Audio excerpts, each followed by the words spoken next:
My wife cheated with her office lover, so I let her go and watched her lose everything alone. I don't lose sleep over what happened. I lose sleep because I don't know when it started. My name is Jake, I'm 35 years old and I work construction. The kind of job where rain means no pay, where calloused hands are a badge of honor, and where most people assume you're not smart enough for anything else. For 10 years, I thought I had the kind of marriage that proved them wrong. I thought I had found someone who saw past the work boots and paint-stained clothes to the man underneath.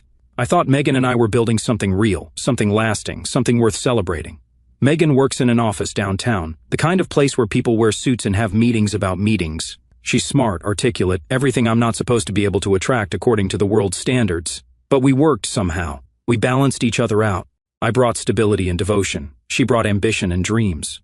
When we got married 10 years ago, I promised her I would always support her, always be the steady ground she could stand on while she reached for whatever she wanted in life. It hadn't always been easy for her. Megan had switched jobs 3 times in our marriage, each time because some boss or coworker couldn't keep their hands to themselves. Each time, I was there to help her through the disappointment, the anger, the feeling that maybe she'd never find a place where she could just do her work without having to dodge unwanted advances. When she finally found her current job at a company run by a female CEO, with what seemed like a respectful, professional environment, I was genuinely happy for her. She seemed settled, confident, excited about her projects for the first time in years. That's why I decided to surprise her at work for our 10th anniversary. I wanted to show up at her office with flowers and take her to lunch, maybe meet some of the colleagues she'd been talking about, see the place where she was finally thriving. I wanted to be the kind of husband who celebrates his wife's success, who isn't threatened by her professional world, who shows up when it matters. I thought it would be romantic, unexpected, the kind of gesture she would remember when we were old and gray. I should have called first. The elevator doors opened on the 14th floor, and I could see Megan's desk from across the open office space. She was there, but she wasn't alone. There was a man standing beside her chair, leaning over her shoulder as they looked at something on her computer screen. His hand was resting on her back, and she was tilting her head toward him in a way that made my stomach clench. As I watched, she turned to say something to him, and he smiled down at her with the kind of intimate familiarity that takes time to develop. I stood in the elevator doorway like an idiot, holding a bouquet of roses and watching my wife be someone else's. The way she looked at him, the way he touched her, the easy comfort between them. It wasn't the interaction of colleagues working on a project together. It was the interaction of 2 people who had crossed lines that married people aren't supposed to cross. I stepped back into the elevator and pressed the button for the ground floor. My hands were shaking as I threw the flowers in a trash can in the lobby and walked to my truck. I sat in the parking garage for 20 minutes, trying to process what I had seen, trying to convince myself that I was overreacting, that there was an innocent explanation. But deep down, I knew better. I had seen enough in those few seconds to understand that my marriage was not what I thought it was. I didn't go home that night. Instead, I checked into a motel on the other side of town and tried to figure out what I was supposed to do with the knowledge that my wife was having an affair. I kept replaying the scene in my mind, looking for details I might have missed, clues that would either confirm or deny what my gut was telling me. The way he had been standing so close to her, the casual intimacy of his hand on her back, the way she had looked up at him, none of it suggested a purely professional relationship. The next morning, I called in sick to work and spent the day walking around the city, trying to clear my head. I didn't answer Megan's calls or texts asking where I was. I wasn't ready to pretend everything was normal when I knew it wasn't. I wasn't ready to sit across from her at dinner and make small talk when I had seen her with another man. I needed time to think, to decide how I was going to handle this. That's when I made the mistake of checking social media. I don't usually spend much time online. My job keeps me busy, and I've never been much for sharing personal details with strangers. But something made me open up Facebook and scroll through the posts from people I barely knew. That's when I saw it. A post from an account with an anonymous username, but with details that were unmistakably about my life. I've been married for 10 years, the post began, and I thought I knew what love was. But working closely with someone on a project at my office has shown me a different kind of connection, a different kind of understanding. He challenges me intellectually in ways my husband never has. He sees parts of me that I thought were dead. I know what we're doing is wrong, but I can't stop. I don't know if I want to stop. My husband is a good man, but he's not this. And I don't know if I can go back to pretending that good enough is enough anymore. I don't know if I should get divorced or try to forget this ever happened. I don't know anything anymore. There were dozens of comments below the post, strangers offering advice about following your heart, about how life is too short to settle, about how sometimes marriages just run their course. There were also a few people telling her to think about what she was throwing away, to consider counseling, to remember her wedding vows. But what struck me most was reading my wife's inner thoughts laid out for the world to see, reading about how she saw our marriage, how she saw me. I wasn't enough. I had never been enough all those years of thinking we were happy, thinking we were building something together. She had been settling. She had been making do with good enough while dreaming of something better, something I could never be. The man I had seen her with at the office wasn't just a colleague she was attracted to. He was everything she wished I was but couldn't say out loud. I spent the rest of the day reading and rereading that post, trying to understand how I had been so wrong about my own life. How had I missed the signs that she was unhappy? How had I failed to see that she was looking for something I couldn't give her? How long had she been comparing me to other men and finding me lacking? When I finally went home that evening, Megan was waiting for me in the kitchen. She had made dinner, set the table with our good dishes, even lit candles. She looked relieved when I walked through the door, like she had been worried about where I had been. She asked if I was feeling better, if I wanted to talk about whatever had been bothering me. She was playing the part of the concerned wife, the woman who loved me and wanted to take care of me. But I had seen her with him. I had read her words about our marriage. I knew that the woman sitting across from me at dinner was not the woman she really was, not anymore. "How was work today?" I asked, cutting into the chicken she had made. "Good," she said, a little too quickly. "Just the usual stuff. Working on that big project I told you about, the one with your colleague. What's his name again?" "Marcus," she said, and I saw something flicker across her face when she said his name. "Yeah, we're making good progress." I nodded and took another bite, watching her face for tells, for signs of the guilt she must have been carrying. She was good at hiding it, I had to give her that. If I hadn't seen them together, if I hadn't read her post, I never would have suspected anything. She was still the same Megan I had married. Still the woman who asked about my day and remembered to buy my favorite beer. But now I knew that underneath all of that was someone else entirely, someone who was living a double life. Over the next few days I watched her more carefully. I paid attention to when she stayed late at work, when she came home with that particular kind of energy that suggested she had been somewhere exciting. I noticed how she was always checking her phone, how she smiled at messages I couldn't see. I saw how she had started taking more care with her appearance, buying new clothes, wearing perfume to work that she never wore for me. The signs had been there all along. I had just been too trusting, too secure in what I thought we had, to see them. On Friday, exactly a week after I had seen them together, I decided to have the conversation I had been avoiding. I waited until after dinner, until we were sitting on the couch watching a movie we had both seen a dozen times before. "Megan," I said, muting the television, "we need to talk." She looked at me with what seemed like genuine concern. "What's wrong? You've been different all week." Distant. "Last Monday was our anniversary," I said. "I know. I'm sorry we didn't do anything special. Work has been so crazy with this project, and—" "I went to your office," I interrupted. "I was going to surprise you, take you to lunch." The color drained from her face. She opened her mouth to say something, then closed it again. She knew what I had seen. "I also found your post online," I continued. "The one where you talk about being married for 10 years but finding a connection with someone at work. The one where you wonder if you should get divorced." Megan stared at me for a long moment, and I could see her mind racing, trying to figure out how to respond, what story to tell, how much truth she could get away with revealing. "Jake, don't," I said. "Don't lie to me." "Not now. I've seen enough, read enough. I know what's been happening. What I want to know is why, and I want the truth, all of it. No half explanations, no excuses, no trying to spare my feelings. I want to understand how we got here." She was quiet for a long time, staring at her hands in her lap. When she finally spoke, her voice was barely above a whisper. "I didn't plan for it to happen," she said. "I didn't wake up one day and decide to have an affair. It just evolved." Marcus and I were assigned to work on this project together, and we started spending a lot of time together. Long hours, working dinners, weekend sessions when we had deadlines. And somewhere along the way I realized that I was more excited about seeing him than I was about coming home. "How long?" I asked. 3 months, she said without looking at me. "Since the project started. Have you slept with him?" Another long pause. "Yes." The word hit me like a physical blow, even though I had already known the answer. Hearing her say it out loud made it real in a way that all my suspicions and detective work hadn't. "Do you love him?" I asked. "I think so," she said, and started crying. "I'm so sorry, Jake. I never wanted to hurt you. I never wanted this to happen.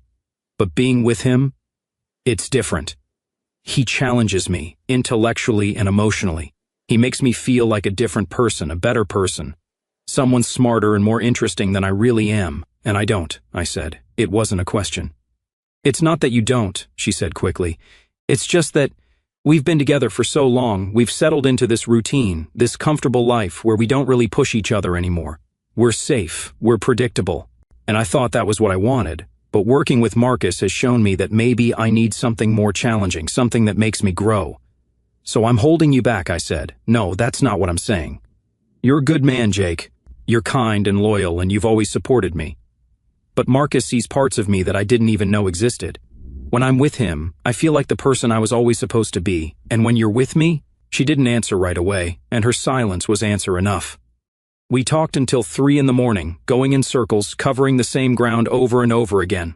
She told me about how the relationship with Marcus had developed, how they had started with long conversations about work and life, how those conversations had become personal, how the personal had become intimate. She told me about the guilt she felt, the confusion about what she wanted, the way she had been living 2 separate lives for months. She also told me about the way she felt our marriage had failed her, the way she felt taken for granted, the way she felt like she had outgrown the person she had been when we got married. She talked about feeling intellectually starved, emotionally neglected, like she was living a smaller life than she was capable of. Some of what she said was fair, some of it was cruel, and all of it was devastating to hear. What hurt the most was realizing that while I had been thinking we were happy, she had been quietly cataloging all the ways I wasn't enough for her. While I had been grateful for what we had built together, she had been mourning what she felt she had given up to build it. The next day, Megan's mother showed up at our house unannounced. Helen had always liked me, had always treated me like the son she never had. She asked to speak with both of us, said she had something important to share. I've been married to your father for 35 years, she told Megan as we sat in our living room.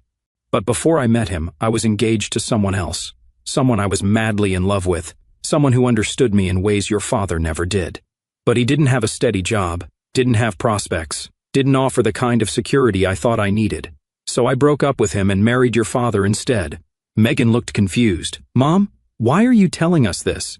Because I spent the first 15 years of my marriage wondering what would have happened if I had made a different choice, Helen continued. I spent years comparing your father to the man I gave up, years feeling like I had settled for less than I deserved. And you know what I learned? That real love isn't about finding someone who makes you feel like a different person. It's about finding someone who loves the person you actually are and choosing to love them back every single day. But what if the person you are isn't who you want to be? Megan asked. Then you work on becoming who you want to be, Helen said. But you don't abandon the people who have been loyal to you in the process. You don't throw away something real for something that might just be exciting because it's new. Did you ever regret choosing Dad? Megan asked.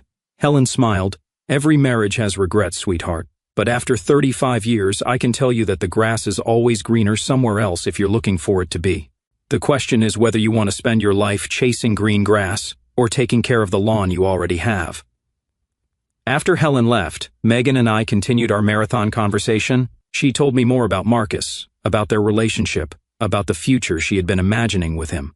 She also told me about the doubts she had been having, the moments when she wondered if she was making a terrible mistake, if she was throwing away something valuable for something that might not last. I don't know how to choose, she said. I don't know how to decide between the life I have and the life I might have. You already chose, I said. The moment you started sleeping with him, you chose. You just don't want to take responsibility for the choice you made. That's not fair, isn't it? You've been living a double life for 3 months. You've been lying to me every day, coming home and pretending everything was normal while you were building a relationship with another man. You've been testing the waters with him while keeping me as a backup plan in case things didn't work out. That's not confusion, Megan. That's calculation. She was quiet for a long time. I never meant for it to happen this way, but it did happen this way. And now we have to decide what comes next. What do you want to happen next? She asked. I had been thinking about that question for a week, and I finally had an answer. I want you to choose, I said. Not in a month, not after you've had time to see how things go with Marcus, not after you've figured out all the logistics. I want you to choose right now, today. Either you end things with him completely and we try to rebuild our marriage, or you leave and we get divorced. But I'm not going to be your safety net while you explore your options. That's not fair, she said again. You're asking me to make a life-changing decision under pressure. You already made the life-changing decision, I said. You made it when you chose to have an affair. You made it when you chose to post about our marriage online for strangers to judge. You made it when you chose him over me every time you went to work excited to see him instead of coming home excited to see me.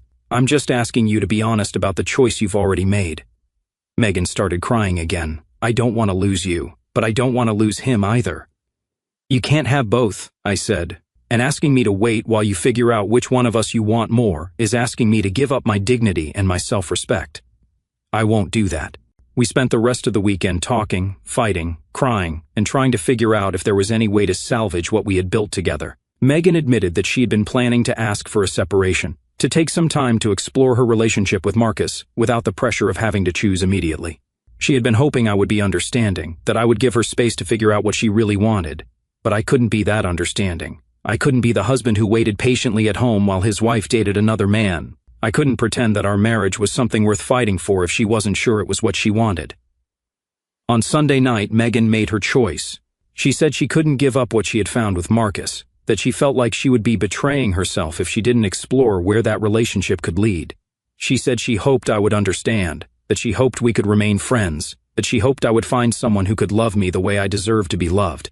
I told her I would file for divorce on Monday. The next few weeks were a blur of lawyers and paperwork and dividing up 10 years' worth of shared possessions. Megan moved out and moved in with Marcus temporarily while they looked for a place together. She seemed happy, lighter, like a weight had been lifted off her shoulders. She had made her choice and was living with the consequences. 3 months later, a chance encounter at the grocery store with one of Megan's old coworkers stopped me in my tracks.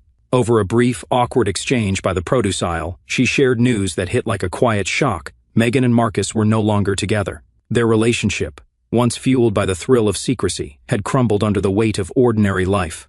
The coworker explained that Marcus, faced with the reality of a future with someone who'd left her marriage for him, had backed away, admitting he wasn't ready for the commitment it demanded. What had felt like a deep intellectual bond in the office, those late-night talks about ideas and ambitions, hadn't blossomed into the kind of partnership that could endure the messiness of a real day-to-day relationship. The revelation stirred a mix of emotions I hadn't expected. Part of me felt a strange relief, knowing the affair that had torn my world apart hadn't lasted, but another part ached for Megan, imagining her grappling with yet another loss. I pictured her, once so certain of Marcus's brilliance, now facing the stark truth that their connection was fleeting. The coworker's words lingered, painting a picture of two people who mistook passion for permanence. I wondered what Megan felt now, regret, freedom, or something else entirely. As I pushed my cart through the store, the weight of our own broken promises resurfaced, leaving me to question whether our marriage could have weathered its own storms if we'd both chosen differently. Megan had called me a few times after that, wanting to talk, wanting to explain, maybe wanting to see if there was any possibility of reconciliation. But I didn't take her calls. I had meant what I said about not being a backup plan. She had made her choice, and I had made mine. These days, I've settled into a cozy apartment on the other side of town, a quiet space that feels like a fresh start. I've begun seeing someone new, Sarah, a warm-hearted teacher who listens with genuine interest as I share stories from my workday. There's something refreshing about her. She accepts me as I am, without expecting me to mold myself into someone more intellectual, more driven, or more polished. Sarah values my dependability, my honesty, and the simple fact that I keep my word and show up when I promise to. With her, I don't feel the weight of unspoken expectations or the need to prove myself. She likes me for me, and that feels like a gift. Life with Sarah is uncomplicated in the best way.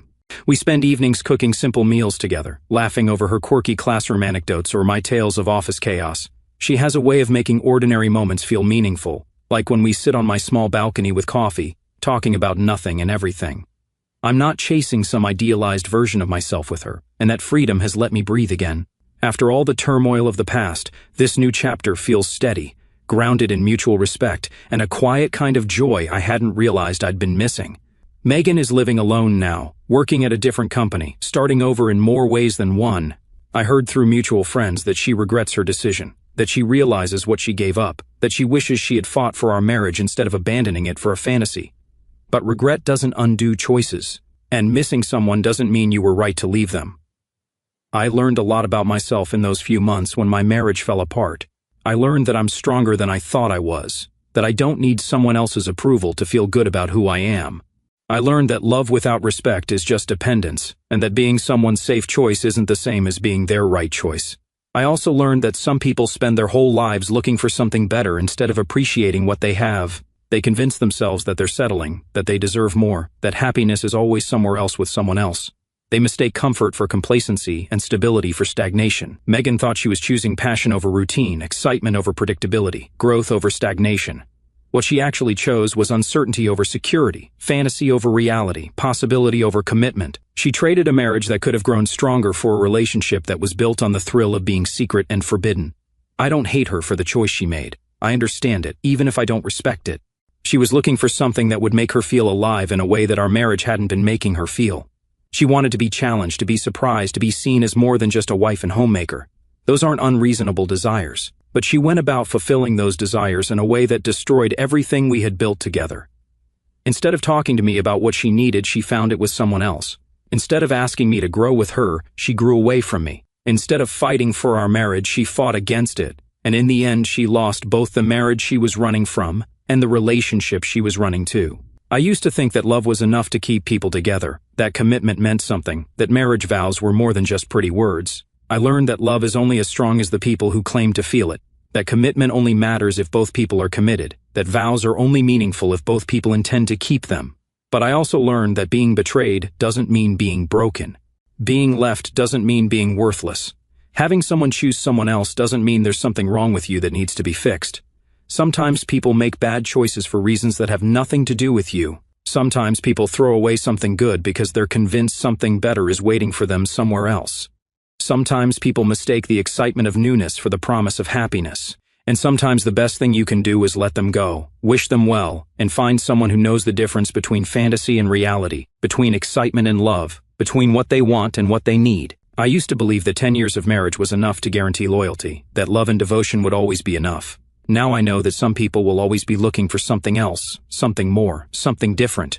And that's not a failure on my part, it's just who they are. I chose to save myself from becoming someone's second choice, and that was the most loving thing I could do for both of us.